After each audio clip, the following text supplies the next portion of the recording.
We'll do it live. Okay. We'll do it live. Do it live. I'll write it and we'll do it live. Thing sucks. Here we go. Here we go. Here we go. Here we go. Here we go. That happy hour hits different. Outdrank the coverage, that's the name. For the sports, the food, the whole game. We talking touchdowns in that silver screen. The smoothest host that you ever seen. Roll through on Thursday, 5 p.m. sharp. Let the good times roll, playing that G-Funk harp. Outdrank the coverage, yeah, that's the spot. Outdrank the coverage, yeah, that's the spot. It's the spot for Outdrink the coverage. Hello, everybody. It's Terry Bennett. Terry, the host, I should say. Intern Noe, the pro, the commissioner of the championship. As this is a happy hour we kind of wasn't planning to be a true happy hour. We'll explain that here in a minute. But before we do, Intern Noe, the pro, the commissioner, the one-time champion of the Outdrink the Coverage Fantasy Football League. How are you doing? What are you drinking? I'm doing well. I am drinking tequila today. Whoa. You're always making some bad decisions tonight. I wish we were doing a fantasy draft. As the summer approaches and it gets hotter, I like to switch it up and go to gin, vodka, tequila. But this is the Añejo, which is aged a little bit longer than the Reposado and Blanco. It's the Teremano. It's the Rocks tequila. And it's one of my four. It's one of my favorite tequilas. It's very affordable. That's what I was trying to say. But yeah, that's what I'm drinking today, man. How about you? How you doing? What you drinking? I'm doing well. I'm drinking what I always drink. A little bit of vodka in your soul, a little bit of vodka in your liver, a little bit of vodka goes out your spleen, and then it's mean. Just drinking some vodka. I like you in the summer, like to drink vodka. I also like to drink vodka in the fall and in the winter, and all the other things. But I was on grandchild duty today. I was over in the other side of the Metroplex, and man, I'm tired. I came home and could have went to bed, and I was only there for like 6 hours. I guess about 6 hours, yeah. But had fun. So let's go ahead and get into what we were going to do. By the way, 1,700 people are in here. Welcome. If you'd like to chat, whatever avenue you're using to listen to or watch us, if there's a chat there, just chat. We'll see it here in our Restream studio. So originally, what we were going to do was we were going to kind of have like a 30-minute, we haven't had a happy hour in a couple weeks. And then we were going to spend the rest of that hour kind of recording a Friday Night Lights retrospective, which is going to be on the website. Actually, we're going to put it on L4, the high school website, because it's a high school show. And then, you're going to get to kind of see behind the scenes as we did that and all that. But then it's just, man, as the week went on, more and more news kept happening.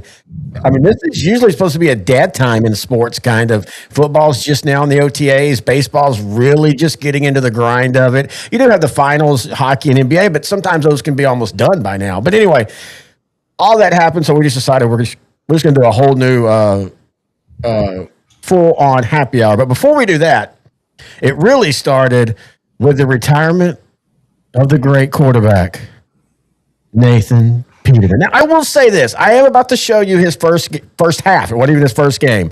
Very notorious. He had 5 interceptions. I thought they were more terrible interceptions, if that makes sense. I'm about to play the 5 interceptions. Let me just play the 5. Now, we can't talk when we have video playing up like in this format, but let's just watch, guys and girls, if there's any girls there. Wow, 3,400. That was a jump. I'm going in the wrong room, but thanks for staying. I want you to watch. Here's all 5 of Nathan Peterman's interceptions back in 2017 as his first career start.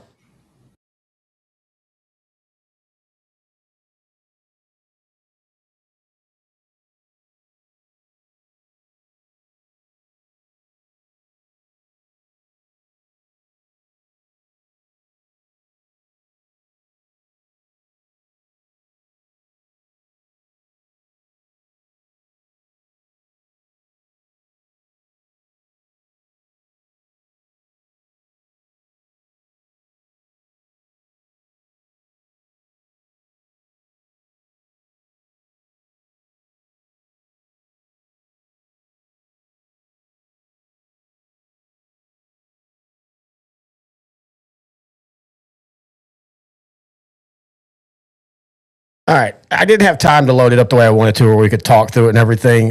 But I honestly got to say, I mean, he was terrible. I'm not trying to, but I thought his interceptions were way worse on him. The first couple, really, the first one especially, hit off his fullback's hands. He can't catch it. It pops up in the air. The second one, he's basically getting hit as soon as he plants his foot. He underthrows the ball. Then the next three you can kind of put on him.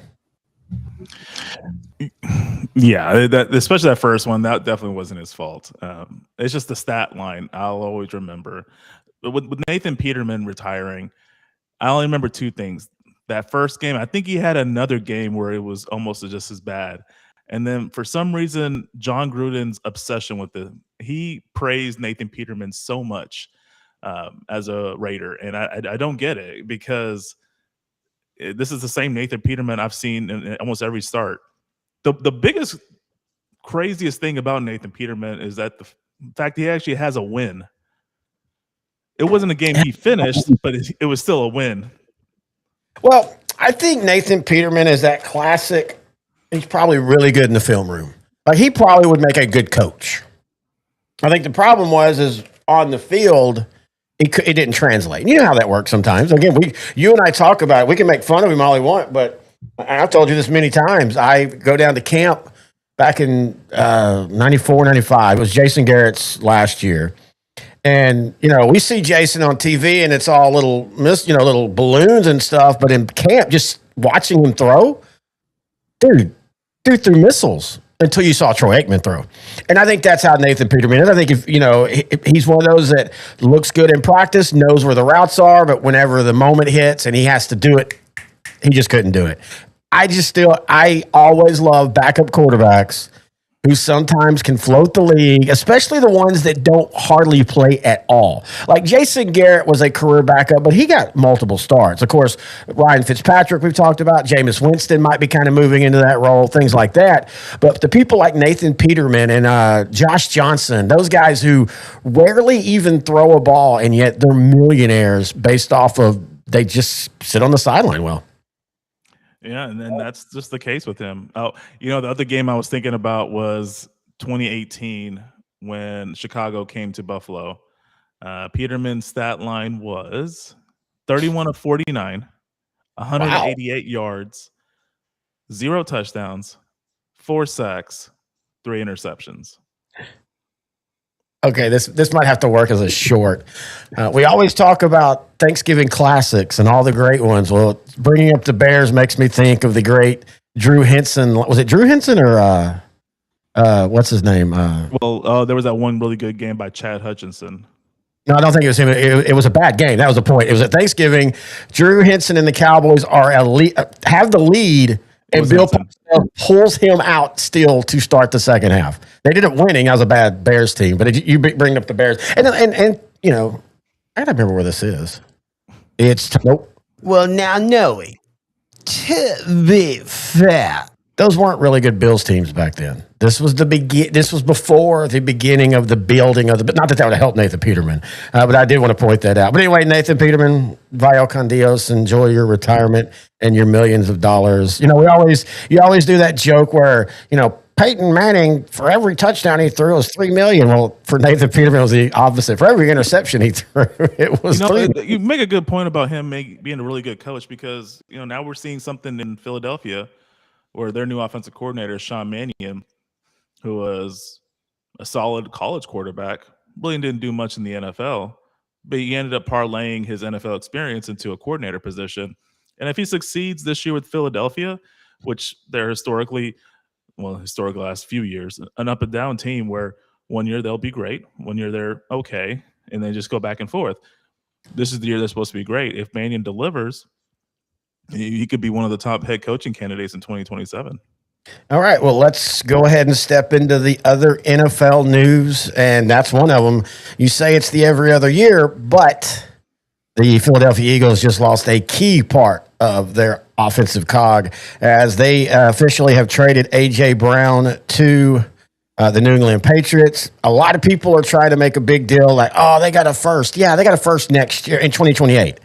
I mean, get a first. There's nothing wrong with that, but you just traded away a guy and you're not going to see any real payback of that until 2028. But in saying that, for the sake of Jalen Hurts, for the sake of this team, and for the sake of A.J. Brown, this move had to happen because A.J. has came out and said basically him and Jalen Hurts stopped being friends like 3 years ago. You could tell there was issues on the field. So I do think at the end of the day, this is a really good move for the Eagles. I just think people need to stop thinking that Malachi Lemon's going to step in and be A.J. Brown because he's not that type of receiver. And historically, receivers need half a season to a full season to fully acclimate to the NFL. So I think they're going to lean more into Devontae Smith, and then probably they have 2 tight ends now. They got Dallas Goedert, and then I think Eli Stowers from the Vanderbilt Commodores. So that's just, I mean, Howie Roseman, he just somehow finds a way to replace talent with more talent. I don't like the way this is built, though. They have no size at wide receiver. You've got a guy in Lemon who's 5'11", and Devontae Smith is 6'1", and he's a beanpole. I think, and this is, look, folks, I'm not knocking Jalen Hurts, but with how Jalen Hurts throws the ball at times, you need a big-bodied wide receiver that can go up and get it. So they can't be done yet. They've got to be out there looking for some height. Yeah, I'm trying to think. I know they got Dontavian Wicks. I'm not sure how big he is. I know he's a former Packer wide receiver. They got Hollywood Brown, another smaller speedster. Let's see, Dontavian Wicks, 6'1", 206. So not another. Yeah, he's not a big guy either. Smurfs 2.0. Yeah, Smurfs. Yeah. Yeah. So with the Brown thing and him and Jalen Hurts and their issue, there's a viral rumor that really has to do with trust. I'm not going to say this is true, but I'll just go ahead and say it since it's out there on the webs. Apparently him and former edge rusher Hassan Reddick had some beef because they, and I quote, shared a massage therapist. Oh, my God. In 2020. Hurts. Hassan Reddick and A.J. Brown, the married A.J. Brown. Okay. Yeah. Apparently they're married a massage therapist. Yeah. So A.J. Brown didn't know about it initially, but Jalen Hurts knew about it. And the rumor is A.J. Brown got mad that Jalen Hurts, in his opinion, betrayed the trust by not telling him about him and Reddick sharing the same massage therapist. Oh, so by share, you know what I mean. Oh, so you're saying they shared it without knowing? Yeah. Oh, I thought this was I thought like she was rubbing one calf out and then rubbing the other calf out, or maybe rubbing which makes it even hilarious that A.J. Brown's going to the Patriots because him and Robert Kraft probably they can work out an agreement on massage therapists, and they might share, they might recommend particular massage therapists in the greater Boston area. Sir, Robert Kraft had more class. He only got handies. Oh, sorry. That's just the viral rumor. But it does seem like they're not great friends. I don't think they hate each other. It's just I think there was a trust issue. In any case, it kind of showed on the field. He was a guy that was getting 1,400 yards the first 2 seasons on the team, and in the last 2 seasons he only got 1,000. He's still a great player. He's not even 30 yet. I think he can give New England 2 to 3 really good years. He has a quarterback that's very accurate in Drake May. I like it a lot. New England has bigger issues to worry about, especially with Mike Vrabel. So just having someone like A.J. Brown there is really going to help that team. And I think A.J. Brown is going to really like Drake May. Oh, I do too. I said it before and I'll say it again. I think the Mike Vrabel thing is way bigger on the outside than it is on the inside. I don't think any players are going to have an issue with him. I don't think, of course, Robert Kraft isn't. And I'm not even talking about what Robert Kraft did with his massage therapist. I'm just saying, that thing happens. I mean, you're literally just talking about how A.J. Brown and Hassan Reddick were sharing a massage therapist and didn't know. Folks, the NFL is rife with cheating. The NBA is rife with, all the sports are rife with cheating. So that's why I've never, other than it just being fun fodder, I never felt that the Mike Vrabel thing is going to ever blow on into the field and him be fired or anything. Unless that they start out like 0-8 and the locker room is literally saying this is an issue. And I don't think that's the case at all. They're all probably high-fiving him. I think there'll be some issues early in the season, especially on the road games. But that'll just be external. Having fun. Yeah, it'll be. Yeah, I mean, I could see them really chanting Rossini. Oh yeah, they're going to. Yeah, and then having photos of was it Sedona Gate. So yeah, I could definitely see that happening. But Patriots are one of those mentally tough teams. You know, Vrabel comes from, he played for Bill Belichick. In a lot of ways, he's kind of similar with the modern tweak. I think they'll be fine. It's going to be entertaining to see what the fans do.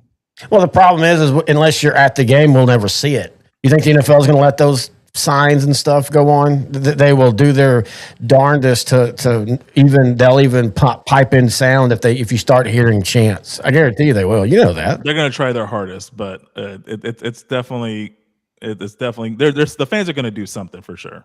Oh, no, it's going to be fun. All right, let's also get to, of course, the bigger deal. It's funny because everybody was waiting for AJ Day and all that, and then the Browns and the Rams said, ha, we've got something better, as the LA Rams shocked the NFL by trading for Myles Garrett in a, you can say it's a win now, but again, this guy's 30 years old. He can play, edge rushers can play longer, especially when he's going to be on a team where he's not going to have to take 45,000 snaps a game because they have an offense that can keep the defense fresh. Dude, if the Rams aren't the prohibitive favorite in the NFL, I don't know who is now. I mean, they have to be the favorite. They addressed their one weakness in the offseason earlier by stealing the starting two cornerbacks for the Chiefs. And then now they addressed, I mean, it wasn't really a weakness, but they just upgraded what was already somewhat strong, which was their pass rush, by getting Myles Garrett. Now, you had to get rid of a young star in Jared Verse, but you get someone like Myles Garrett, who is a freak of nature. He's 30 years old, but he can definitely be this freak of nature at 34 and 35 years old. That's gonna, on paper, that looks like the best defense in football. It kind of reminds you and me of what we thought about Micah Parsons being traded last year to the Packers, when we thought, okay, all the Packers needs a pass rusher, and they're solid. And you got something. Are you just scratching yourself? Yeah. Okay. But like when you and I heard about that trade, we were thinking, okay, the Packers are the best defense in football. There's no way they're not going to win the Super Bowl. They were the number one team in the NFC up until Micah Parsons' injury. I don't think an injury to Myles Garrett with the Rams is going to really hurt them as much. I mean, it would hurt because you lose him, and then you do lose Verse, who I do think is a solid pass rusher. I was trying to think about this on the drive back from my grandkids. I would compare this, if you wanted to do it, to a cowboy bubble. Verse is going to be Greg Ellis. Myles Garrett is DeMarcus Ware.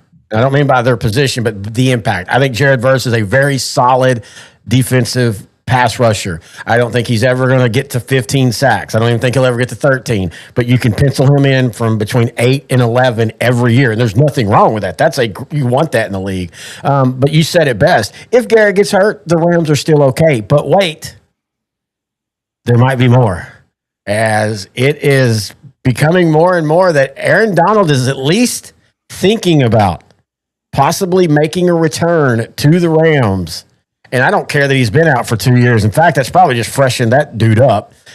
I still think the best move would be like what Rob Gronkowski did with Tampa Bay and come in like at week 8. Like I think week 9 now because of 17. There's a week that you have to finally play if you're going to play for the rest of the year, unless you're on the injured reserve. I think that's the best thing you do with Aaron Donald is you let him chill for the first 6 weeks, 7 weeks, and then you start bringing him back in and get him ready for the playoffs. And if that happens, dude, the Rams are going to be deadly. I mean, they're already deadly, but even I'm not going to say Chicago Bear defense because we're in a different era now, but with their corners that they got, adding Myles Garrett, if Aaron Donald comes back and you've already got a really sound linebacker core, the Rams are going to be scary good. Yeah, because Aaron Donald's probably the greatest interior pass rusher in NFL history. And then you pair him with Myles Garrett. You can't double team them both. And if you do, you're going to get some other dude getting 10, 12 sacks because they're going to be wide open. This would be a very ideal situation for any team. These two guys are freaks of nature. One of the greatest edge rushers of all time, and one of the greatest interior rushers of all time, just teaming together. And you have two outstanding corners, which only need probably half a second of coverage. Yeah, because the quarterbacks don't have to throw the ball. Either they throw the ball in half a second, or they're going to get sacked at this rate. Because it's going to be really hard for offensive linemen to protect when you got Aaron Donald and Myles Garrett rushing at you. And now I hate the fact that this is happening because the Cowboys play the Rams later in the year when projected both guys will be starting, and Donald should be back to game condition by that point. That's okay. That'll be December 20th. The Cowboys have already wrapped up the 1 seed at that point. For the first pick of the draft. I mean, sorry, get confused there, man. I mean, that was already going to be a slog of a schedule for the Cowboys. But speaking of, just in that stretch, listen to what the Rams have from Thanksgiving through the. We'll go to the first Seahawk game. They have, of course, on Thanksgiving or around. I think that's the day before Thanksgiving, or was that Thanksgiving night? I can't remember now. They have the Packers. Then they have that's the first Thanksgiving Eve game. Yeah, that's Thanksgiving Eve. That's right, because this year Thanksgiving is the 26th. I see the November 25. I always think Thanksgiving, though it's not always on there. So from Thanksgiving Eve on, they've got the Packers, the Chiefs, the Niners, the Cowboys, the Seahawks, the Buccaneers, and the Seahawks at the end of the season. They get the Seahawks 2 of the last 3 weeks. If these two teams do what they did last year, you would then get 3 games between these two teams within a month and a half, basically, if they make it to the title game together. That'll be insane. You know, with the Seahawks, I don't know what I'm going to get with that team, honestly. I think their defense is going to be just fine. I just feel that teams have to figure out a way to stop JSN on offense. I think they will. I mean, Seattle was not shying away from just throwing it to Jackson Smith and Jigba, and defenses just didn't know how to stop it. I feel like in 2026 that's going to happen, and Seattle's going to have to find alternatives.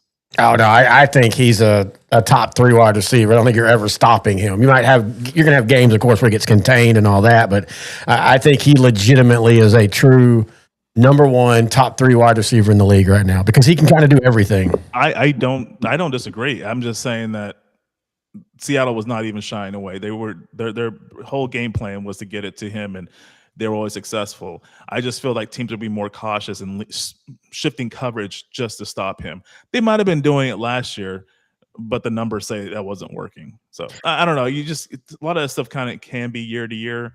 I think he is an elite wide receiver. He was, I think, the offensive player of the year last season. He's going to probably win 1 or 2 more of those before his career is over. He's young. I like him. I just think I don't know how productive he's going to be in 2026 with defenses knowing and gearing their scheme to stop him.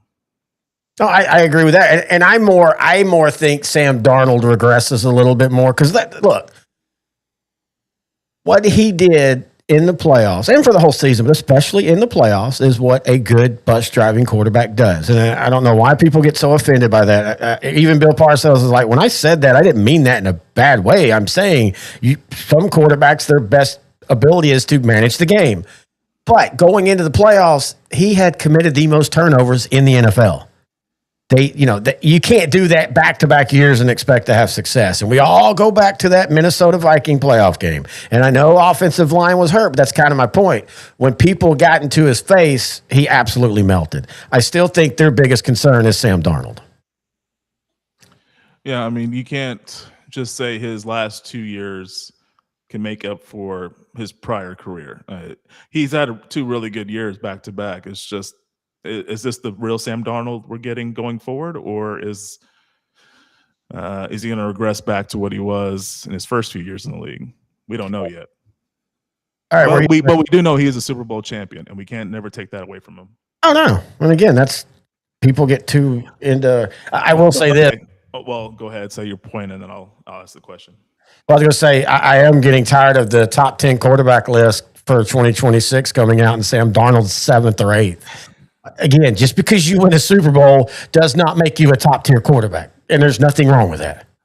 There's nothing wrong with it. It's just the people who make those lists, they value those Super Bowl wins a lot more. Obviously, I would put Dak ahead of Sam Darnold, but again, I'm a Dallas Cowboy fan, so inherently I'm biased, but I do think Dak Prescott, if he was ever available, most of the NFL would be wanting to get him, and they'll probably overpay to get him. Oh no, I agree 100%. Now, I will say though, he needs to be better in the playoffs if we're gonna, do all that. 100% agree. 100% agree. Okay, backtrack. All right. We've analyzed these two trades. Let's go to the New England, Philadelphia one. All right. Who won that trade? Both. I'm going to say now, both on both for all these trades. I do think I would give a slight edge to the Patriots simply because the first they give up is not even in 2027. It's in 2028. I do think that's a little bit of a back step. I honestly, especially if you think Philadelphia is going to be good and New England's going to be good, it's going to be a late first round. If I was the Eagles, I would have preferred a 2, and a 5. A 2 this year, a 2 next year, and a 5 over a 1 in 2028 and a 5 in 2027. But that's a slight, that's that trade value that Jimmy Johnson has. And then flipping over to who do you think won on that one? I think it's just straight even, and I'm going to just simplify it and say New England won because they got their ace receiver, and he's 4 years younger than Stephon Diggs. And I think the Eagles won because they got to trade Brown before June 1st. Because I think I read somewhere if they traded him before June 1st, they would have to take the entire cap hit of over 40 million, maybe 43 million this year. Yep. Instead, now they can spread it over 2 years, which for Howie Roseman, that's just very advantageous. So because of those two reasons, I think it's just a complete split. All right. So what about the Garrett to the Rams? You and I vastly disagreed on this one. So I do think both teams did well. I think if I was grading them, I'd both give them an A. I will say I'm a guy that values draft picks. I'm going to go ahead and side with Cleveland, which the last 2 years, Andrew Berry has had back-to-back really good off seasons. Yeah, he's drafted well, very well. Yeah, 2025 drafted well. He had the defensive rookie of the year, and then he got his running back for the future in Judkins. This year was a great draft. I feel 14 quarterbacks in one draft, though. That's the one negative is the Shedeur Dillon thing. Yeah, I don't blame him for getting Shedeur because it was in the 5th round. You might as well get him at that point. But why get Dylan Gabriel around earlier? I understand that part, but they got a lot of talent in that draft. And then this year's draft was good. Them getting 3 draft picks and a quality Greg Ellis type defensive end and Jared Verse, they weren't going to win. They weren't going to win the division with Myles Garrett. They need a lot more on that team. Okay, but that's what I'm saying. Like, this is my point. Getting multiple players for your superstar defensive end, I think that's a win for Cleveland. For the Rams, it just makes that elite team already even more elite. They were a top 4 team in the NFL without Myles Garrett. Now they're just the favorites to win the Super Bowl. That is a big difference, but I'm just saying they were going to compete for years to come with or without Myles Garrett.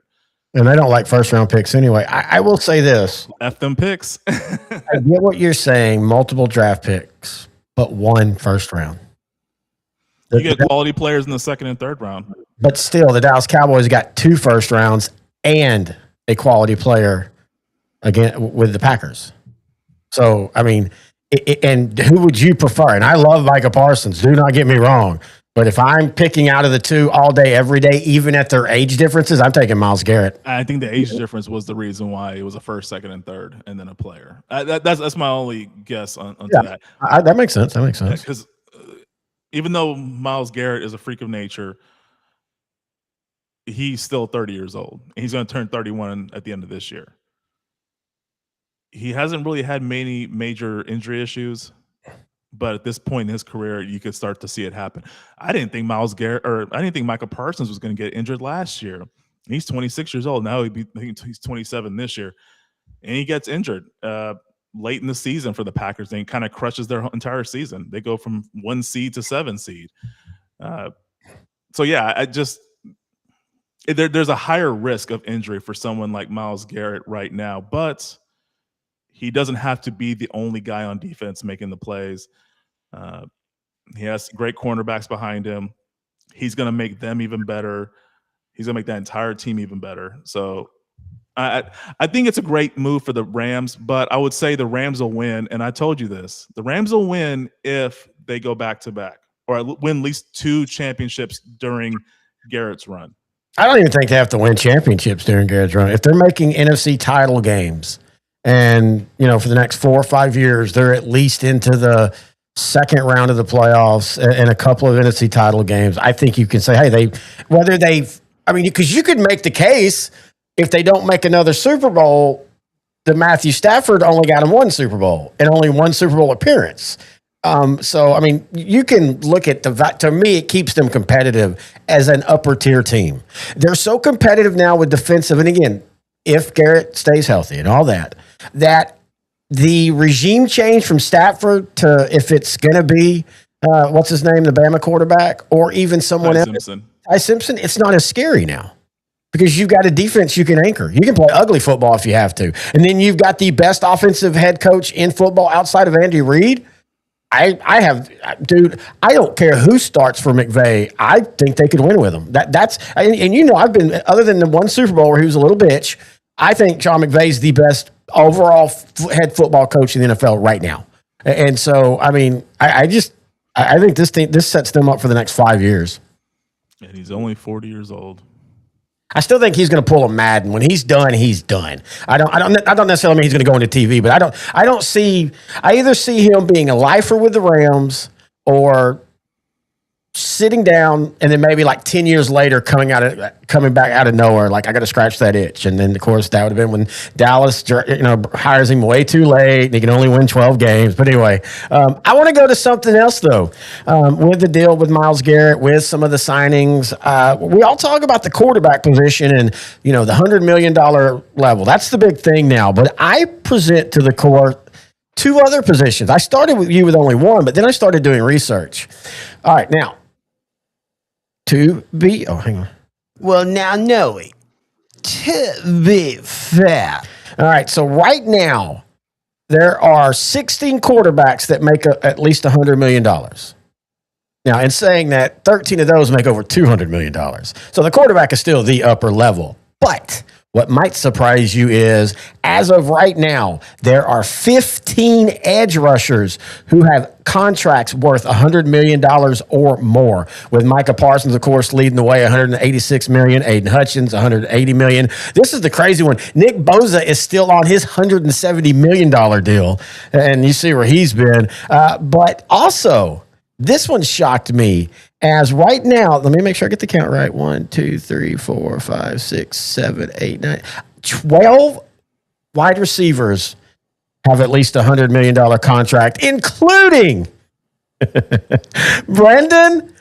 I'm going to speed past the stadium and get a ticket 4 months later. Ayuk, who's not played since he signed the deal.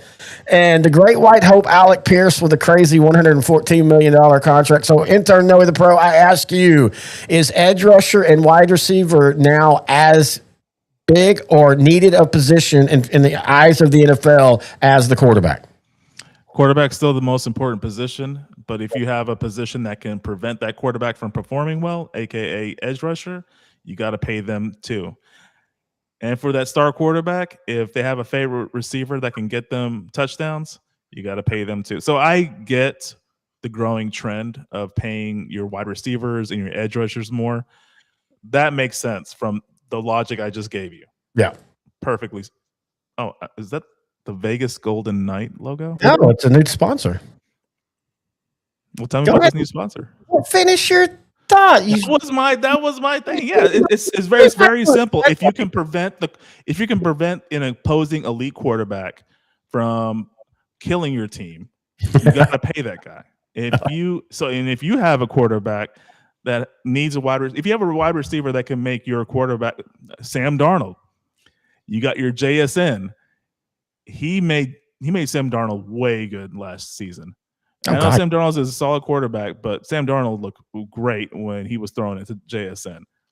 You got to pay him too. Yeah. And again, the receiver one, though, it feels like that's the one that's going to be churned in 2 years no matter what, or 3 years. Like, edge rushers tend to stay. I mean, I know Nick Bosa, but I think Bosa's also just been beat up. Like, think about what you want as him as a player, as a person, all the political stuff. But when he was healthy, he was 2021 Nick Bosa, oh my God, they were scary to watch. Yeah, they're very scary to watch. On the wide receiver side, I know why you brought it up. Not even really because of Drake London's big contract. He's a true wide receiver. I didn't even count him. I didn't even have him on the list. Oh yeah, I think it was a 4-year. I think $141 million. And Christian Watson. That's the one, because he's the guy that's been in and out of that lineup for the Packers, and he's been injured a lot. But he's young, he's big, he has a lot of talent. I think they gave him a 3 or 4 year contract for like $111 million. When he's on the field and healthy, he's a game changer for that Packer offense. So I understand it. But yeah, this kind of shows the growing trend. Now, this might trickle into tight ends, because I just heard that Darnell Washington, 6'7", 300-pound tight end for the Steelers, wasn't even a starter. He got a 4-year, $42 million contract from the Steelers. With Pittsburgh and just doling out tight end. I mean, Arthur Smith's not even there anymore. Though Mike McCarthy does love to use the tight end as well. Let's remember that. Like, that's a big thing for him and his offense. All right, real quick. We do want to welcome our new sponsor. Now, of course, we will eventually have a ad, but he just signed on at the end of the beginning of the week, and that is Everlift Garage. Look, the reason I love this guy's story, first off, I want to show a couple things. This is his website, and you can see down there, you go to everliftgaragerepair.com, and one of the great things about this is a guy, Johnny, who started his business because when he was a kid, where he lived, they had a garage door malfunction, and it basically cost his mom like a couple $1,000s when she didn't have the money, but she had to make the payment, and it just, and in that moment he decided that he wanted to be able to help people by giving them quality garage repairs and installations with 24/7 emergency service, same day appointments, free estimates. But what I think is really cool is, and he didn't even tell me about this, I saw this on his website, he has a senior tune-up and safety check where if you're a senior citizen, he will come out to you, he will make sure everything looks good, he'll make sure everything's working. If he needs to lubricate or tighten anything, if he needs to make a roller swap, any of that kind of stuff, he will do it for $49. Now, normally this visit is $139, and again, that goes back to his belief system, and like, you can be someone that helps people and make a career out of it, but you don't have to just squeeze the mighty dollar out of him. Also, I thought this was cool. Check this out. You hit this button if you do not speak English, you speak Spanish, and boom. I'm going to ask you in turn, know the pro. What sounds better? Fast, honest, local, or rapido, honesto, local? I kind of like that one better. And you're drinking tequila. I like that local is the same in both English. Our stupid United States, man. They're like, shouldn't that be like loco? I love the logo. Like, as soon as I looked at it, I was thinking, is that the Vegas Golden Knights? Yeah, they're in the Stanley Cup Finals right now. So, but yeah, this is awesome, man. I might actually use their service. No, I think the logo is awesome. We'll have it up there. But if you want to give him a call, 469-209-1863. Again, I got to go to English on the rest of this. Again, 24/7 emergency service, same day appointments, free estimates, bilingual service, family owned and operated. He's licensed, he's insured, he's bonded, he's all that. Go to everliftgaragerepair.com. His stuff will be on our down below here for the next few segments. And by the time we do our next show, we'll have a good and proper commercial for him. But we do appreciate Johnny and Everlift Garage being on our show as a sponsor for the off season and into the football season too. So we do appreciate that. But anyway, all right. Any other NFL stuff you want? Oh, OTA started. We get all the stupid posts in all the pages. Oh, Jalen Hurts in OTA today threw 4 interceptions, and like half the quarterbacks that are established are barely there in OTAs. Like, they're just throwing about 10 passes. It's like Charlie Sheen in Major League 2 when he's gotten real big. Have you seen Major League 2 before? Yeah. You remember when he's, at the beginning of camp, he's all fancy now, and so he goes to warm up for the first time. He throws 2 pitches. You're like, all right, I'm done. But OTAs are always fun for me until I remember a certain Sean Lee incident. Remember, he tore a knee at OTAs. But I always love OTAs because it's like the front door to the NFL season that's about to happen. Yeah, it's kind of gets us excited again because we kind of been missing football. We've been trying to pass the time with off the field drama with Mike Vrabel, free agency, draft. We really just want to see players play. So yeah, this is kind of like the nice little start. And then players like George Pickens not showing up to OTAs kind of start some drama. There's a hand raised. Yes, sir. Thank you, Coach. Okay, here's the thing. When you have a guy on a tag, you don't want him into OTAs. You don't really want him into camp. Neither side. You never want an injury, don't get me wrong, but especially on a tag year because that's a deciding year possibly. And so people want to try. Very rarely do tag players go to OTAs, whether they've signed the tag or not, because it just doesn't make sense. And you don't need Pickens there. He knows the offense. He's been there. Him and Dak will throw on the side. They're fine with that. But yeah, just for the fun, little drama. We don't want no drama. Speaking of, how quick is the Diana Rossini MAGA turn? I don't know about this. Well, I'm saying disgraced, sexual, blah blah blah. Probably lost her. I mean, I don't know how she gets a credible NFL job again or any media job. So there's a grifting space. So how long does the grifting space begin? Right before the NFL season starts. Oh, MAGA football. You called it MAGA football with Rossini.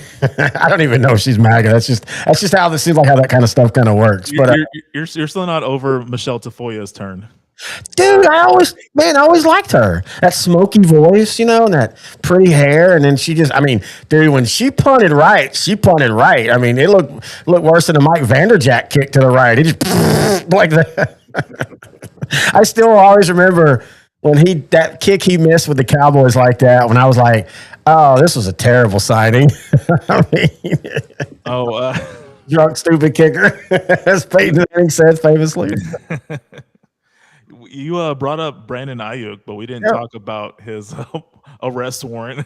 Okay, I said Brandon drive by the stadium. So Brandon Ayuk has an arrest warrant. Which I kind of find like this is a little goofy. By both sides. So apparently Brandon Ayuk was on Instagram or something, and it showed him like driving by Levi Stadium, and he sped up like, I'm out. And apparently he went over the 40-mile-per-hour sign. I don't think this wasn't during a game or anything that I know of. Maybe it was. It was in December. I might be missing that part. But the point is then months later, San Francisco police, or no, I guess it wouldn't be San Francisco, it's Santa Clara. Santa Clara police issue an arrest warrant for speed. Like, that feels petty. Like, really? You can't just mail him a ticket like everybody else does? Yeah, I think whoever issued that is a 49er fan, and they're just pissed off. Yeah, that they gave this guy this big contract, and he's not even showing up on the field. Like, he's not tradable because no team is going to trust this guy. I don't think Brandon Ayuk's ever going to play again. What is that? What's going on with you? Like, there's been nothing. It could be his environment. He might have a friend that he trusts that's giving him bad advice. Okay. Why do we immediately assume it's a negative? Maybe he just doesn't want to play football anymore. And it's not right that he grabbed. I say grab the bag. He won't get any of the contract. They will ask for the bonus back. I don't even know if they cut the bonus yet. But we always assume it's a bet. Maybe he just doesn't want to play football anymore. Because I remember Dave Chappelle, after 2 seasons of the Chappelle Show, the network Comedy Central gave him a 2-year, $50 million contract. He bounced. Well, so when he came back, though, he did open up. I love when we go pop culture. He did say it wasn't just that. It was also that basically, I guess, and again, this is his words, they gave him the contract, they gave him the money, and then like 6 months later, they start saying, okay, now that we've given you the money, we want to do this and this and this. And they got into his, as he said, got into his hair about his show. I don't know if that's true or not. But yeah, the old story was he basically just kind of was like, I don't want to do this anymore, and went to Africa. Yeah, because he kind of built that into the end of that last season where he just said he was burnt out. He was just basically had a skit where he was talking to the network about him working a lot and it's just too much. I thought that was the reason he just couldn't do it anymore, because it was a lot of pressure and he was working so many hours. He didn't have the good work family time, Yeah. So that's what I interpreted from it. But if that's the case, a little bit of both. If they're trying to cut into his creative freedom, then I can understand why he would walk away. No matter the money, he's just not going to be Dave Chappelle. It's just going to be watered down Dave Chappelle. Well, and and I know he had a team of writers, but what him and then like Jordan Peele did that I think so is impressive is, and they weren't live, but they basically did weekly skits with half the writers that like Saturday Night Live has. Like Saturday Night Live, and I know they have a 7-day run up and they have to do it live, but they can at times have 20, 25 writers working in on it. Jordan and Peele, and Jordan Peele talked about like, yeah, they were friends, but just that being in that environment kind of burnt them out of each other for a while. That's why they had to kind of not talk. They didn't hate each other. They weren't mad, but they just didn't want to be around each other. I always joke. It's the same thing. I joke with you and Grant. Me and Grant once, like you and I hang out every week for football, but it's a little different because we're usually at each other's house or we're online. Me and Grant every Tuesday are together.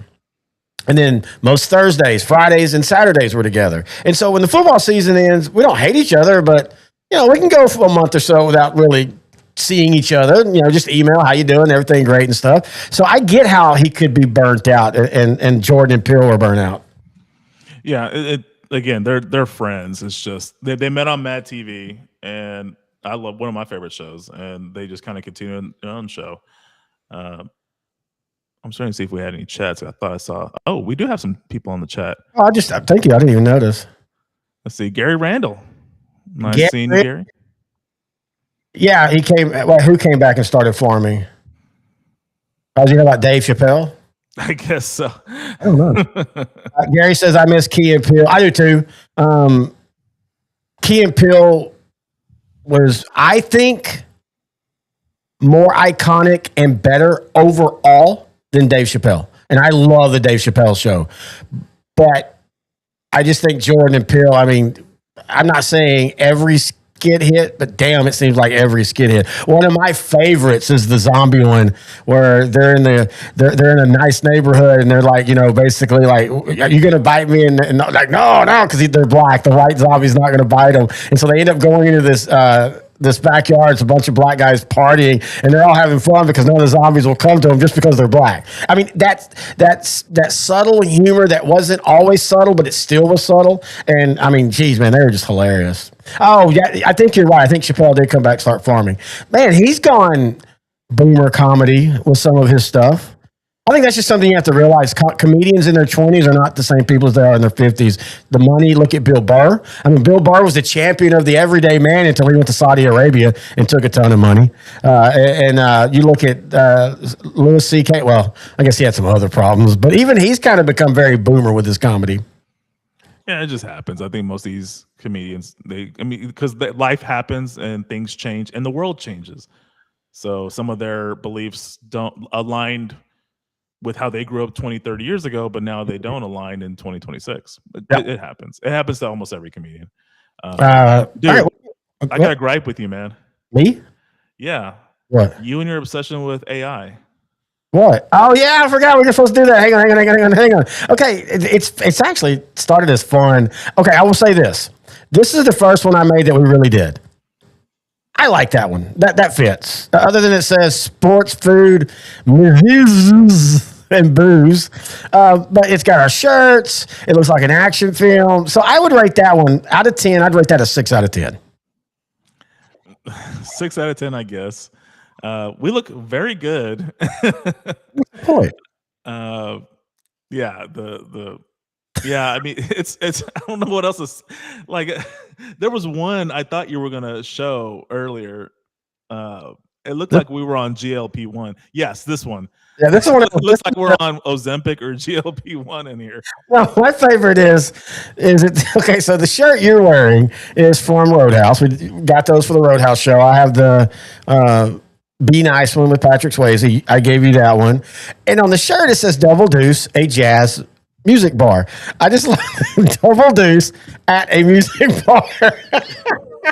So Double Deuce. So you're taking double-decker deuces at a music bar in Jasper, Missouri. I love my Utah. ... Get me too with no context. I'm drinking beer. You're drinking whiskey. I will admit. Go ahead. You drinking beer is the funniest part of all this. Oh, yeah, because I don't drink beer. Oh, but you know what? Me and Studio Wife had last Sunday just for shits and giggles. A buzzball. A bars ball? Buzzball. Oh, buzzball. Okay. Yeah, the buzzball. You know the buzzballs, right? I think I've seen them at the store, but yeah. Dude, buzzball. Like they're almost as iconic as that stuff that what was that a few years ago, Loco? Like, hang on. 4 logos? I can't believe you don't remember Buzz Balls. Like they're huge. This is a big one. Well, hang on. It says product unavailable. Big balls? Huge Buzz BUZZ balls. Big buzz balls. Okay. Got Oh, it. no, they have in different sizes. Sure. Fun size, big size, You girthy know, size. man. Got it. Hang on. Let me show you. This is why I love these shows. We have really nothing going on. We can just talk about what we want.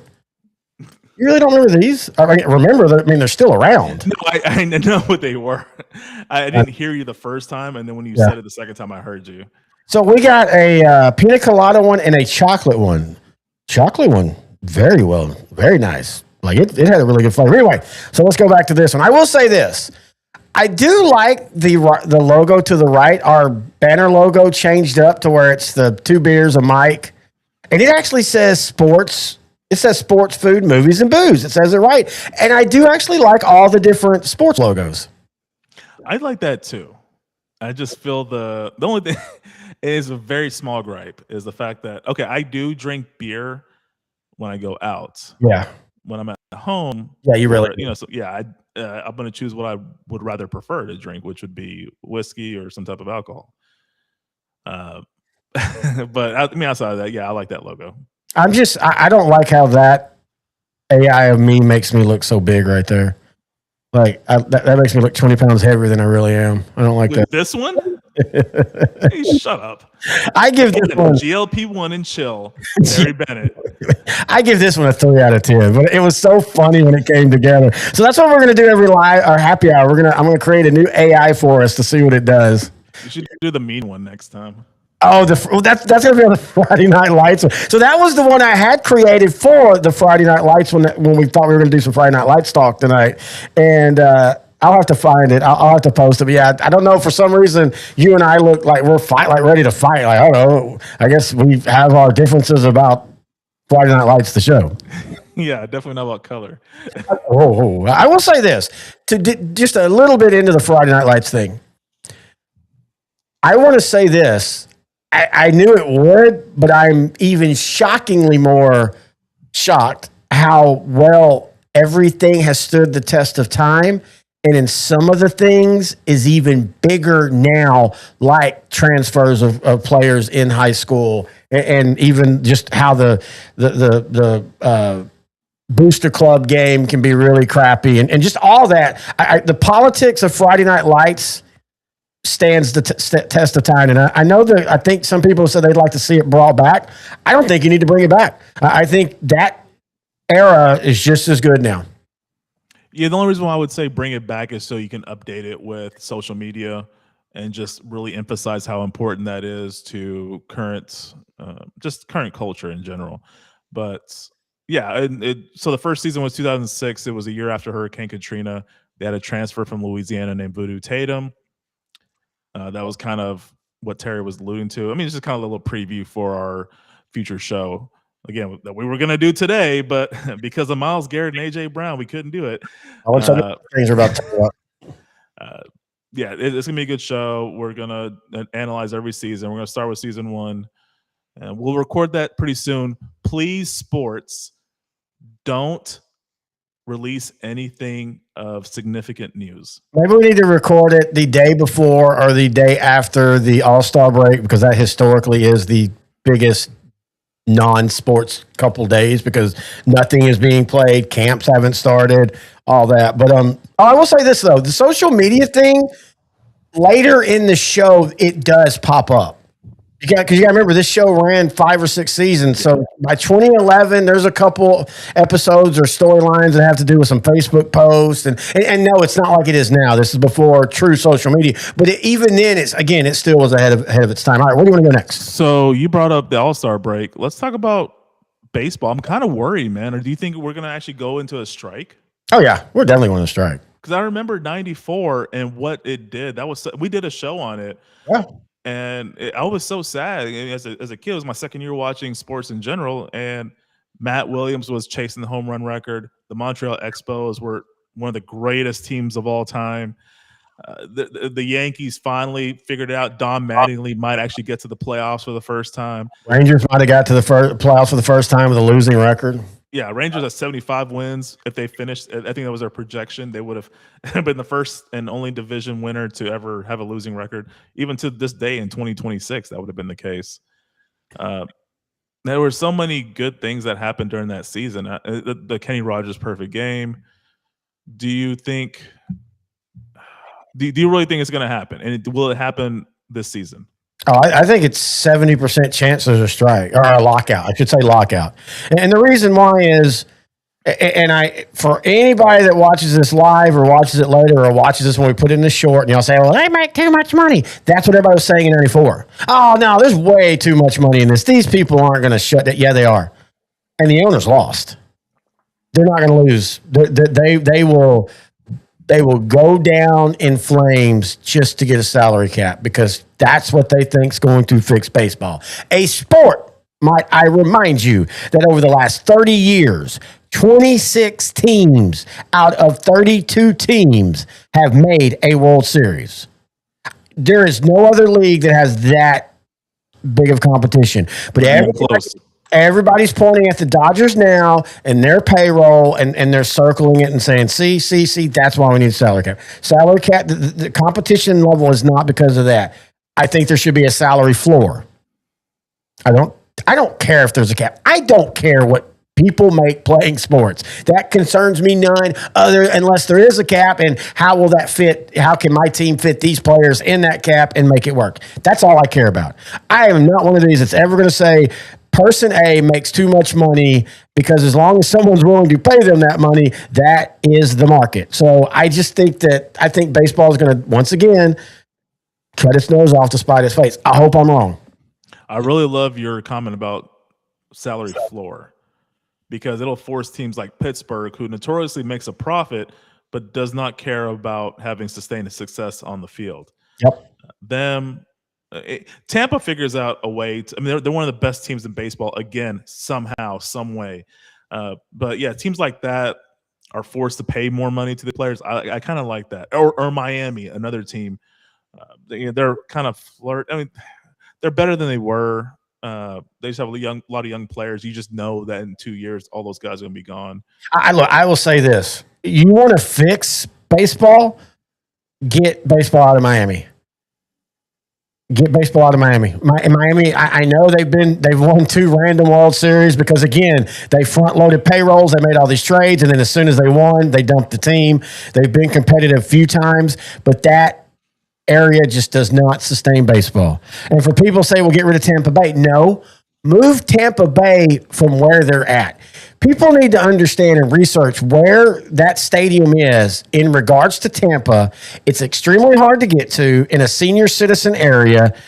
If they would move it to like downtown Tampa or somewhere like that, with this consistent success they have, I think you would see a bigger crowd. But yeah, seriously. And by the way, I think it's so weird that the Athletics are just the Athletics. They have jerseys that say Sacramento.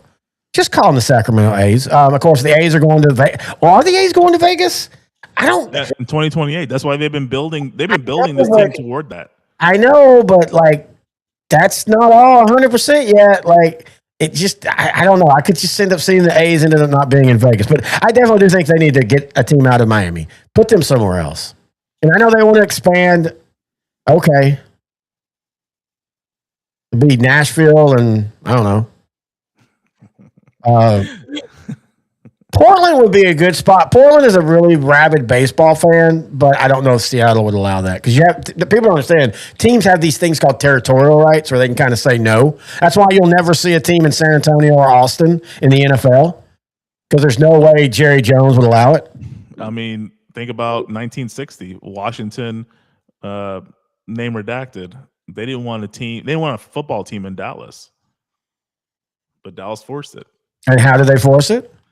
I believe they stole Washington's fight song. They didn't steal it. They outright. They own the rights to it. So what happened? What happened was, At the same time that the Washington owner was fighting with the NFL about getting a team in Dallas, he was fighting with the band. If you don't remember, Washington famously had a band. They had a song, Hail to the Redacted. It actually should be just their name, the Washington Redacted. See, if Daniel Snyder was the big asshole that everybody thinks he would have, that would have been the team name, the Washington Redacted. But so they had a Hail to the Redskins, but he was fighting with the band. So the band leader calls up Clint Murchison for the Cowboys or the Dallas team that's wanted to be in the league and said, hey, I'll sell you the rights to this song. And so he went to Washington and said, well, we're going to be a team in the NFL. And they said no, and he gave him the song. He said, here's the song. You want it back? You give me the right. You give me the territorial rights, which I think everybody, and I know NFL fans now, but especially Washington would say that was the greatest thing we did because that just birthed a rivalry from day one. You know, that was always fun. But anyway, going back to the baseball. So, no, I do think there's going to be a strike. Or I keep saying a strike. A lockout. I do think the owners will lock them out. But let's talk about the season.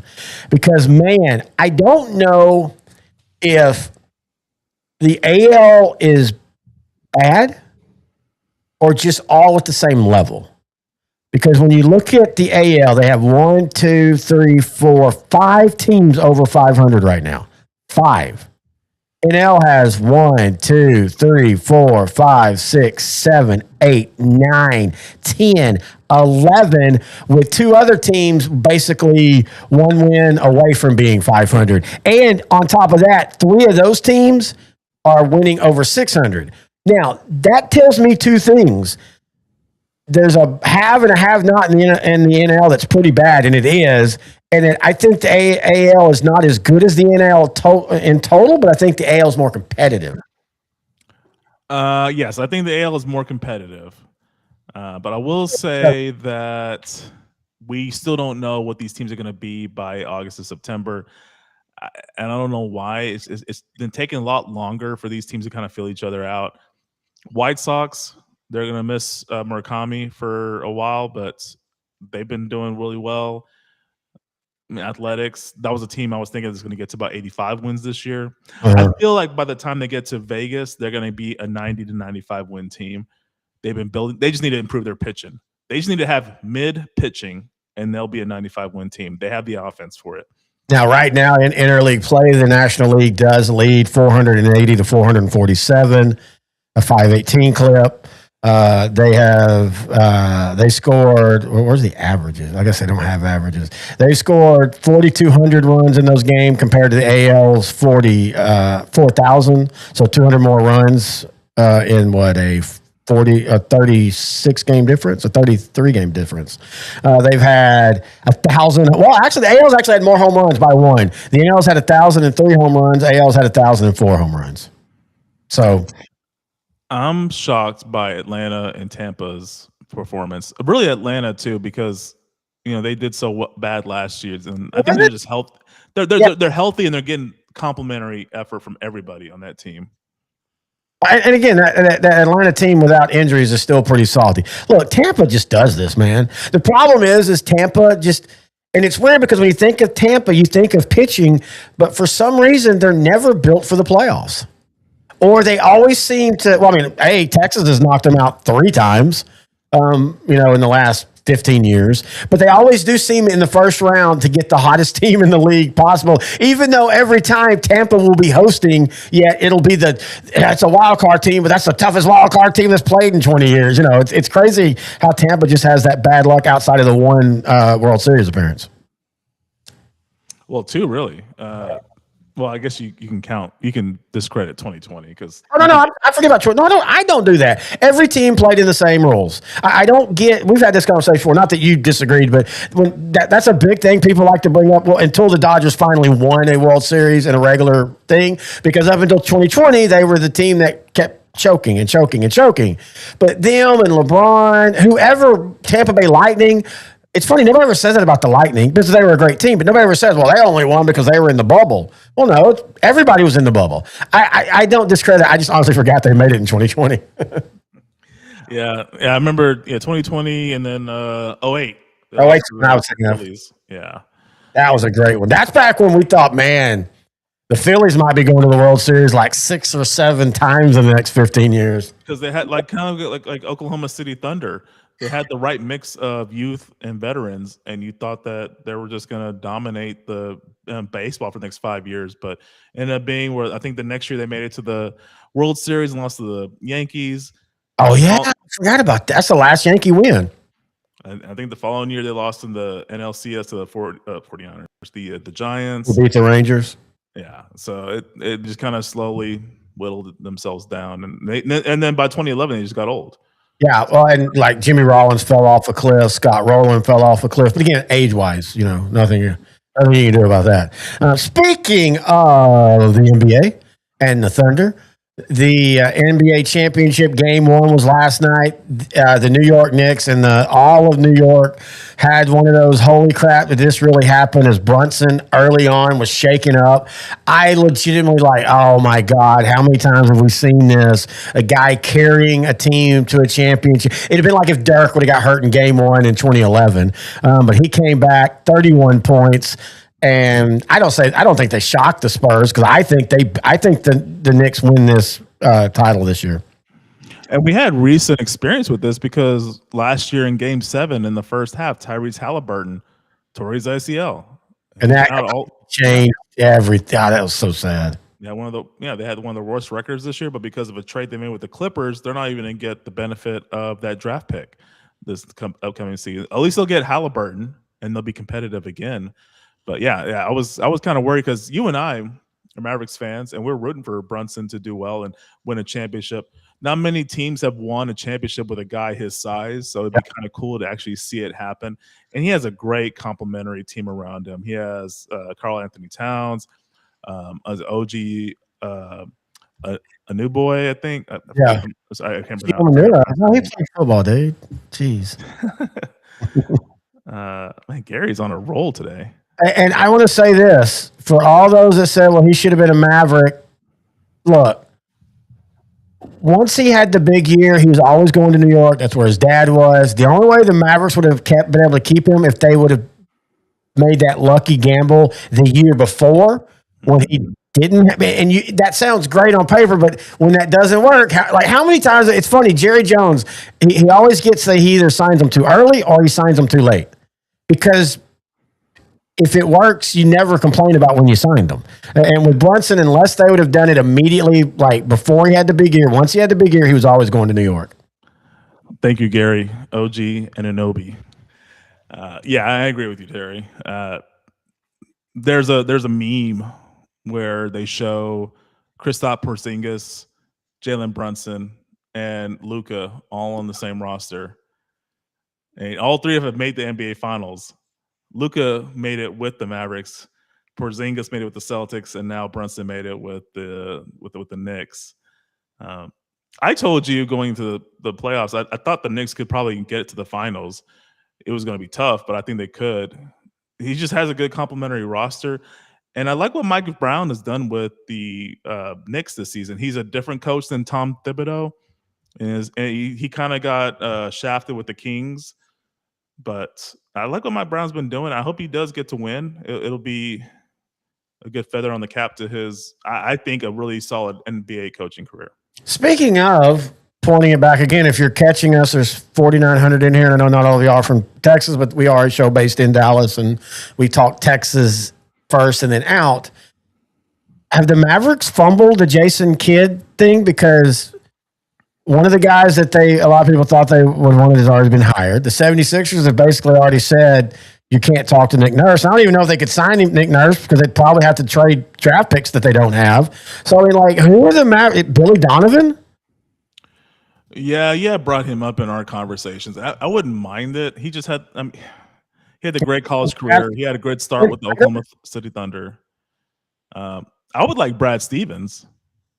Yeah, I don't think he's in the front office. Again, I think you might, if he's under contract, you might have to even offer draft picks, and they don't have any. I mean, this is it for the last, 4 years after this draft? Okay. Yeah, this is their last. This is their last first round until 4 years. That's why everybody was like, "Man, if they can hit in the top 3 again," and they didn't. But that's why it's not. I mean, you can still find someone, but they were, So- you know, it was never going to work with Kidd and Ujiri because Kidd wanted his job, and once he didn't get it, I already knew once he didn't get that job, him and Ujiri, they were never going to mesh together, GM and head coach. I like Jason Kidd as a head coach. I think he was just kind of screwed this year. He's kind of been screwed since that NBA Finals appearance 2 years ago. A lot of his players, a lot of the guys that made up that roster are gone.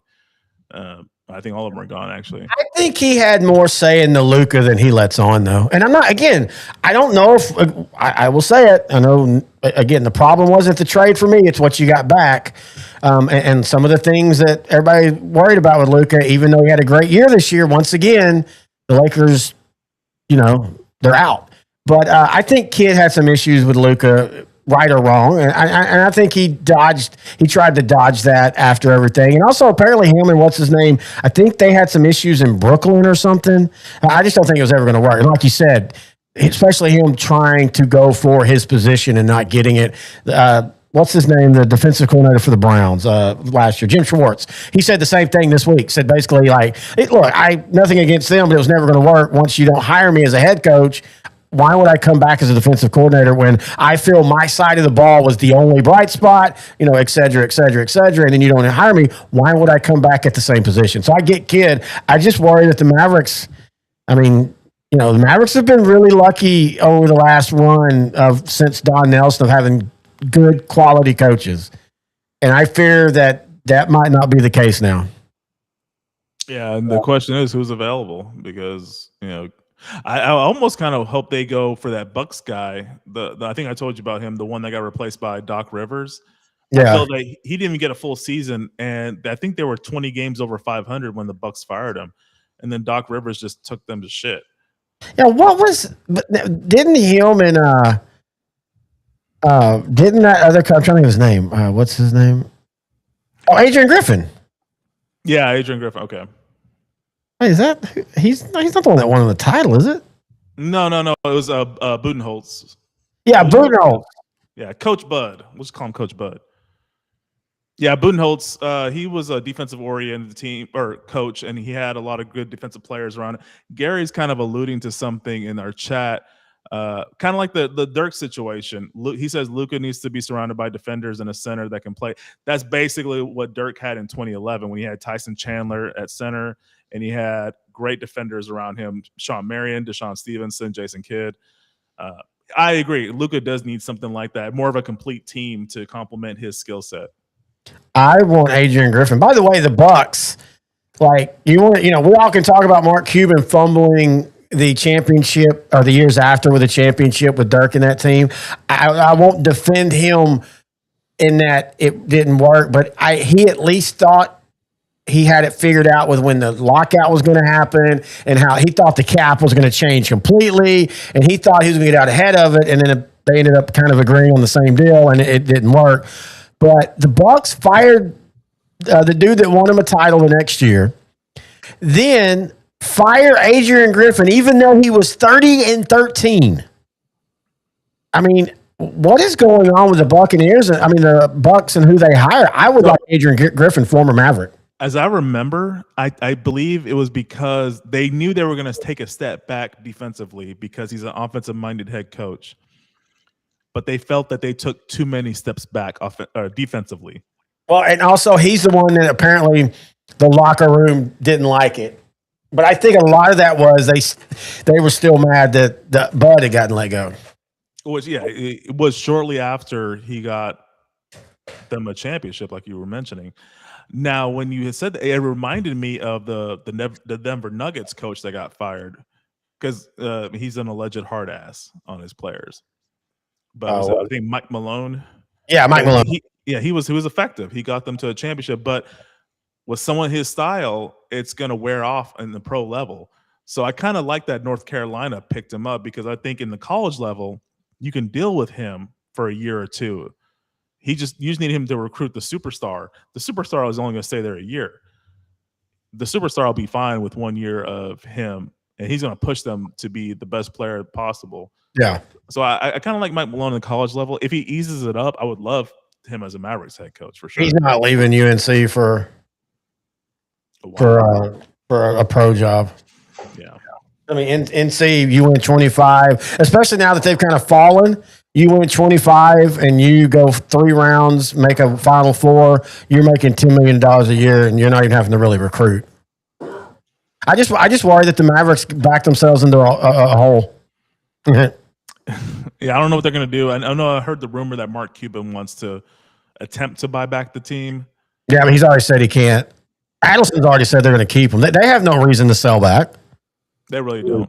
You know, with the news that the Mavericks are moving to Valley View Mall, which is about 12 miles north of the AAC, the Stars moving to kind of about where I live at Willow Bend Mall. We walk to it once they build the stadium and how they're going to. In fact, I'll tell you, do what the people around the Rangers do: sell parking at your house.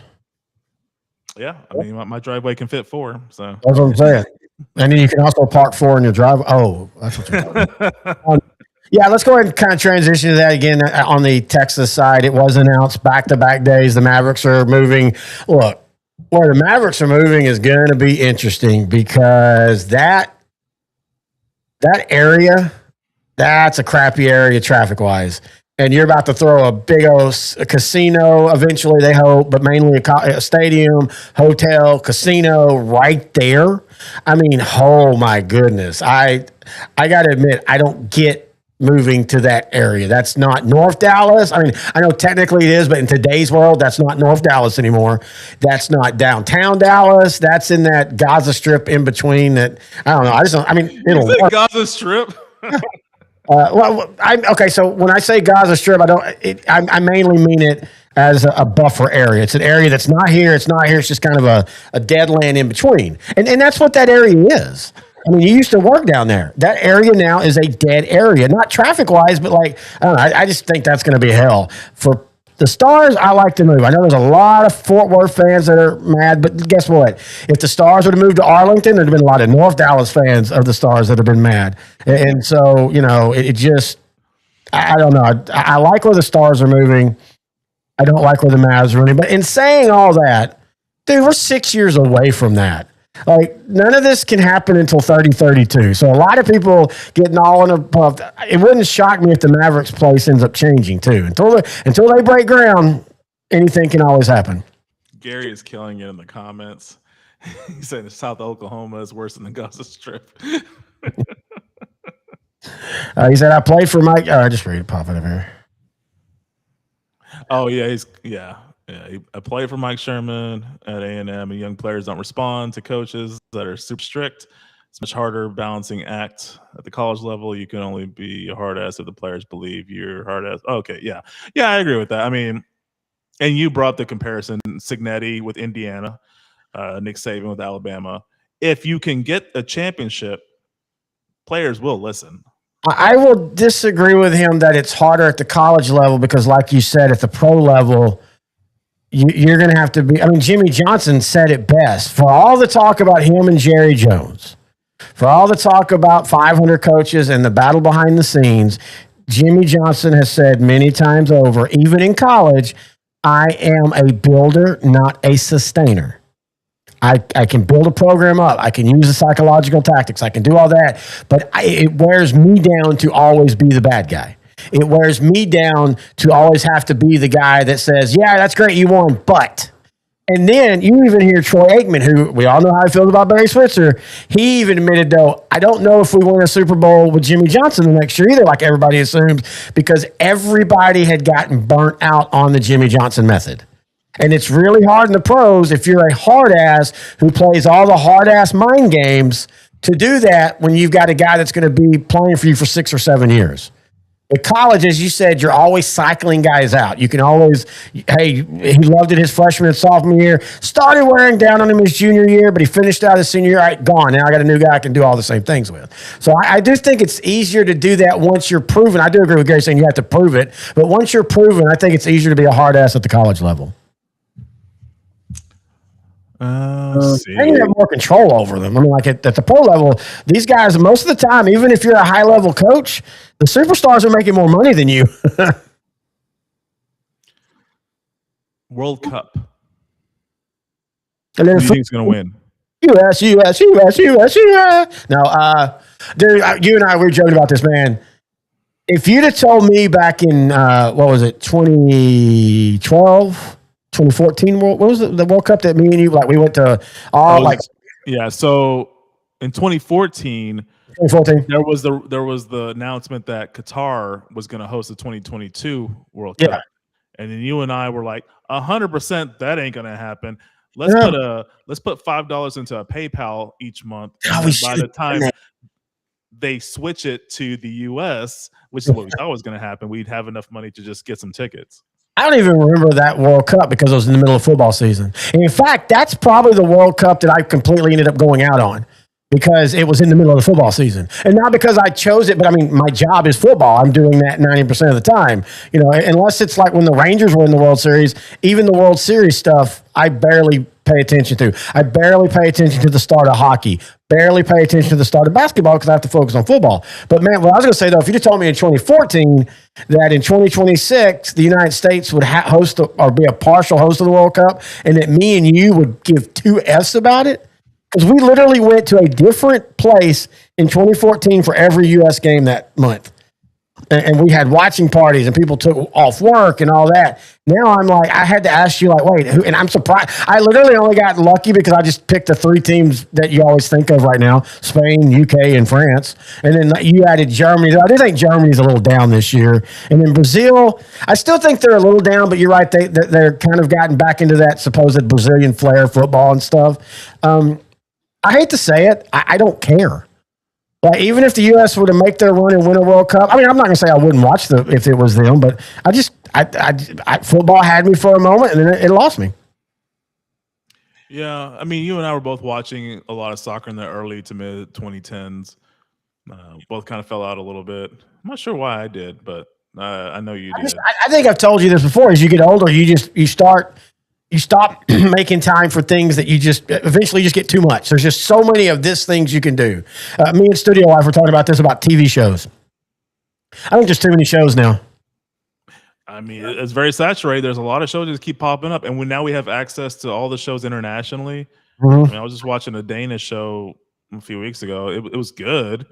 But I mean, like, I kind of want to finish Euphoria. I kind of want to finish Your Friends and Neighbors. Yeah. And it's like my entire free time is dedicated to just that. And that's how sports becomes too. It's just, you can only take so much, in my opinion. I mean, even for me, even hockey and baseball, I still watch most of it through box scores.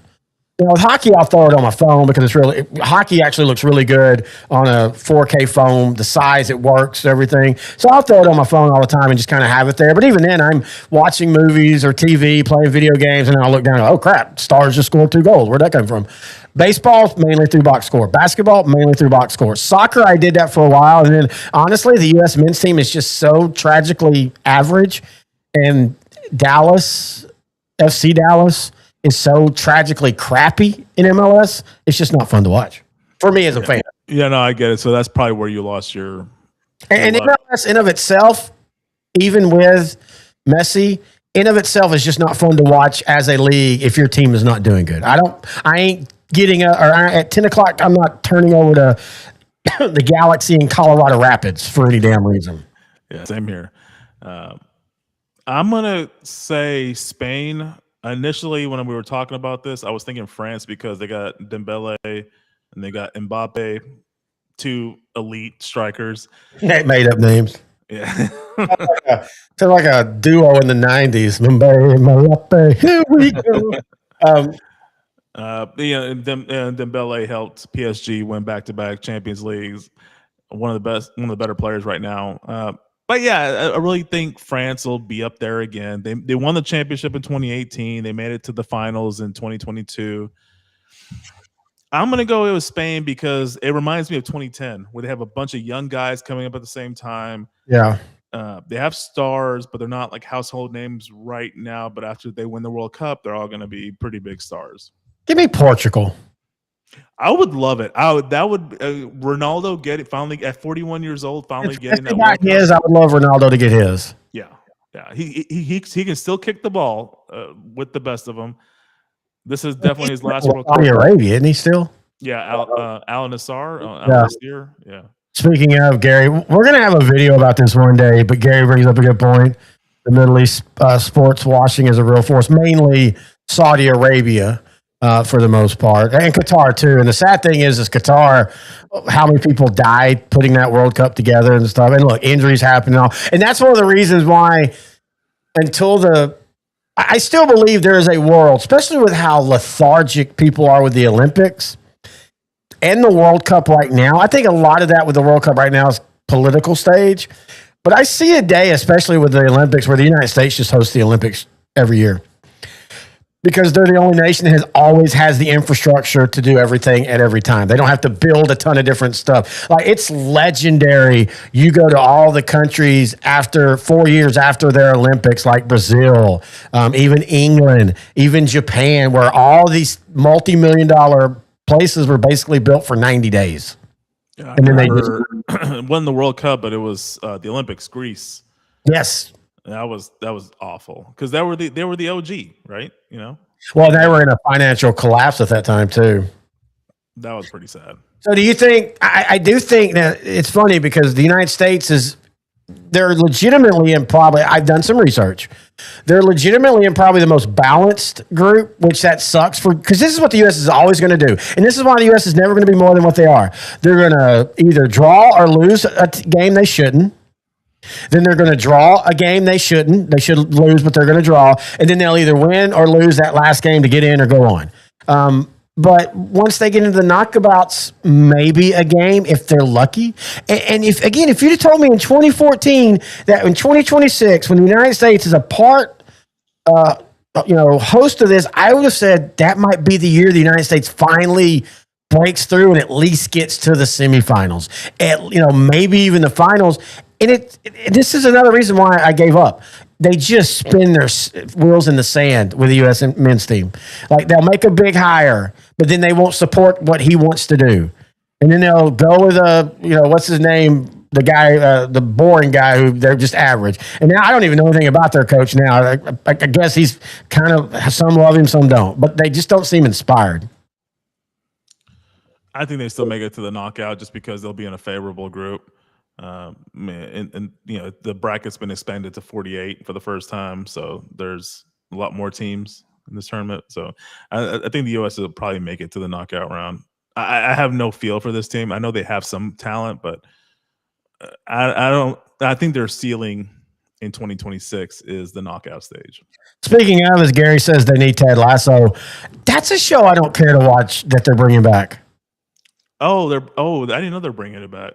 Yeah, dude. Like, that's been a big because I saw the end of season 3 and I was like, that was a good conclusion. No, they've already got the trailer cut. You don't know about this? No, I don't know. I would play it, but we get copyright strike. Yeah, so Ted Lasso. So when they first announced he was coming back, I did think it was interesting because he said, Jason Sudeikis, the guy that played, said, I would like to bring him back and maybe have him coach football or something, like that. No, they're just having him coach that group's girls team, women's team. That's it. That's all it is. That sounds pretty stupid. Okay. Well, maybe. The trailer was fine, but it's uninspiring because it's just all the same cast. It's not like this was 10 years ago when they left. It was 2 years ago. I like the original cast. A lot of people have emotional attachments to that cast, so I could see it working, but I'll watch an episode. Oh, I will too. I actually, Studio Life's never finished it. We need to finish it. But and I like the idea. I just thought it would have been them just going right back to the same people, the same cast all around. It's just now he's on the women's side. I just thought that was a cop-out. When it would have been really fun if you bring key members like him and Coach, his buddy. And then you could have old cast members come over and visit or things like that. Bring in Roy to talk about and inspiring the team before a big game. Things like that. But to just basically go, oh, no, we're just going to put him on the women's side. And you're going to get all the same style of characters. You're going to get the wily veteran that about ready to retire. You're going to get the young wonderkin who's cocky. It's the same beats. And that's the thing that's sad. Oh, well, Well, let's just give it a try. Let's watch the first episode. It might actually be good. Who knows?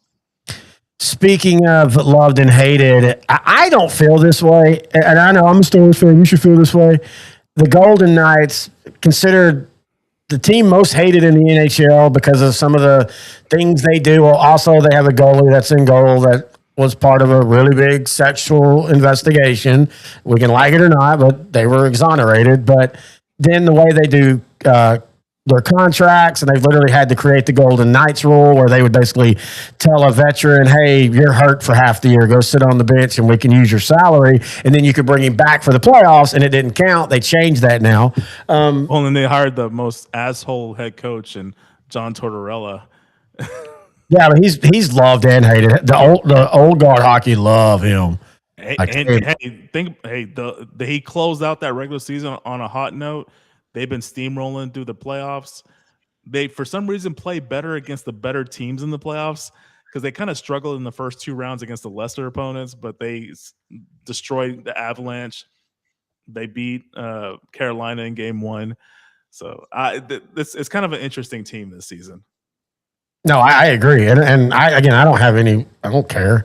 Once the stars are out, I mean, I like to watch the finals, but I will say this. I feel that one of the most overrated things in sports, and I'm not saying it's bad. Remember, folks, overrated doesn't mean bad. I just think it gets pumped up too much, is the hockey end of series handshakes. It's like sportsmanship, sign of respect. No, it's fine. But everybody makes, all it is the guys shaking, tap on the shoulder. We're going to get them, babe. I'll see you on the golf course here in a month, JB. And then goes the next guy. Shake his hand. Other hand, pat on the shoulder. Hey, way to go, nibba, nibba. You got me there. You know, it's not, I mean, it's fine, but people act like, okay, now we go to this. I can remember ESPN used to do that when they had hockey night and stuff, and they into the playoffs. Like, they would be caught, it'd be the Yankees and the Rangers on Tuesday Night Baseball. Oh, wait, Sabres and, the Hawks have finished their game. Let's go to the line, the end of the series handshake. Okay, why? Like, why do I have any reference for it? Speaking of, Claude Lemieux passed away. A legend. He was one of the most loved, hated type of guys. And in hockey, that usually means you're a great hockey player. After his career, by the way, people forget a Dallas Stars for a hot moment. Mm-hmm. But off the ice, he was generally considered a good dude. One of the most famous handshake lines was, and this is back when I did watch hockey even out with the Stars, because back then it was Detroit versus Dallas, Dallas versus Colorado, Colorado versus Detroit. That was must-see TV. And famously, Chris Draper gets his jaw broke, gets just nailed by Claude Lemieux, dirty hit. He has to wear like a iron, shut. And the famous thing is, after they had lost to Colorado, he shook Claude Lemieux's hand, and Chris Draper famously said, "I can't believe I shook his hand," but he said it in ways I don't want to get copyright. But that was a fun line. But anyway, we tip our hat, and pour your shot to Claude Lemieux. Keep your drink in your hand, because we got to do another shot for Rick Adelman. Well, I have to go over there and pull up his. To go back to the NBA realm, former NBA coach Rick Adelman sadly passed away. I think this week at 79 years old, if I'm not mistaken. 79 years old. One of those guys. It's so funny because certain people, whether they played or coach, you think of them when you think of that team. And for me, the Portland Trail Blazers, I always think of him first. But he actually coached longer, and probably I don't want to say have more success, because he made a finals with the Trailblazers. But I think a lot more younger people know him as the Sacramento Kings head coach back when them and the Mavericks, holy crap, that was must-watch TV in the playoffs. And of course, them and the Lakers, and famously the fourth quarter. Look, I wasn't a Laker fan at that time, because I was I transitioned to the Maverick fan. My pronouns are Mavs and Dallas. But I still kind of rooted for the Lakers when they weren't playing the Mavericks. But even I, in that fourth quarter of that Game 7 final, was like, wow, Sacramento's getting screwed here. Yeah, that was with the Chris Webber and Vlade Divac, Peja Stojakovic. That was such a great trio, and they should have at least won one championship. That was such a good team. But Webber getting hurt, I think it was in the Mavericks series he got hurt. Yeah, that kind of ended that game. So for me, like you think of Portland in the late 80s, early 90s, I think of Sacramento when I think of Rick Adelman in the late 90s, early 2000s. That's my memory of Rick Adelman, but I know he's had a storied career. He'll be missed. Great offensive-minded head coach. Yeah, it was just sad. Like he was still young. He was only 79. So yeah, cheers to him, man. And people forget in 2008, he took Tracy McGrady and Yao Ming, and they blew through the playoffs as like the 5th seed. McGrady gets hurt. They take the Lakers again to Game 7, even though they had lost Yao Ming in Game 3. That Rocket team is a what if they didn't get hurt. Yeah, because they had a history in the 2000s of just getting to the first round and not getting past it. So it was kind of nice to see them actually do it pretty well under Adelman. You know, that's a team in the Rockets that you feel like they have way more championships than they really do because they're always around. I mean, they of course have bad stretches, but I mean, in the 80s, they made 2 finals. Unfortunately for them, both times they went up against the Celtics. Then in the 90s, they win 2. And then since then, I mean, you had, again, talking about the 08 team, losing McGrady and Yao Ming, the Chris Paul injury, when it was like they were really about to be on the cusp of going through the finals and probably winning the finals. And so, yeah, it's just, that's one of those. I was just about to bring that one up because that was probably, like, you know, Dirk Nowitzki in the 2011 Mavericks. That was probably the best constructed team for a superstar of his caliber. I think the 2018 Rockets, James Harden, Clint Capella at center, Chris Paul as the point guard. I think that was the best constructed team for a star like James Harden. Yep. And if Paul didn't get hurt in Game 7, Houston would have won that game, and Houston would have won the championship. Because I think they would have played the Cavaliers, and that was not a strong Cavalier team. No, it wasn't. All right. Anything else? I think we covered everything. A lot of French Open upsets. I think the French Open's going on for tennis, and there's been a lot of upsets on the men's and women's side. But outside of that, yeah, that's all I had. Did you ever get into Grand Slam as a kid? Yeah, just because of the stars. I mean, you had Agassi, Sampras, Monica Seles, Steffi Graf. There was a lot of star caliber tennis players, so I did pay attention to it. I only paid attention to Wimbledon, and the main reason is back then. Let me see what the dates are now. I think they're kind of around the same time. Yeah, June 20. Yeah, about the same time. So back then, that was right in the 80s. Like, I'm home for the summer. Again, you got to remember, I didn't, at this time, like in the 80s, I don't think we got cable until like 90 or 91. So you only had 3 or 4 channels, and now NBC was showing Wimbledon all day. Or they would show, they'd show the group morning games, matches, and then they take like a 2-hour break and they show the afternoon matches. And it was fun to watch that. I always watched that. The others always kept up. I knew who Andre said, the U.S. Open was always kind of fun to watch in August because they're playing in New York on the hard court and it's like 200 degrees. Australian Open always happened like at 4 in the morning, so I never watched or paid attention. And then I never liked clay tennis. Like, to me, that's just the surface matters too much in clay tennis than it should, in my opinion. I do want to talk about softball. Once again, Texas Tech versus Texas. Texas won last night in Game 1. I think we did a show last year in Game 2 when Texas Tech lost because I think we were actually doing the show during the game as Texas Tech ended up winning that game. College baseball super regionals, that's going to be fun. So many upsets. UCLA, which was considered a super team, went wire to wire as the number 1 team. They get beat in the regionals. One of the more shocking upsets in baseball. So that's setting the stage. I guess that's it, man. I think that is it. And I can't believe we almost got 2 hours out of this. Yeah, again, but hey, sometimes it's fun just to have these type of shows. Yeah. All right. Again, I do want to thank our new sponsor. Whoop. Hang on. Let me get that pulled up. Hang on. There we go.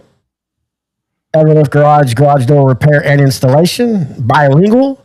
All you got to do is go to the website, everliftgaragerepair.com, or you can give them a call, 469-209-1863, 24/7 emergency service, same-day appointments, free estimates, again, bilingual. This is a family-owned and operated company. They're licensed, they're insured, they're bonded.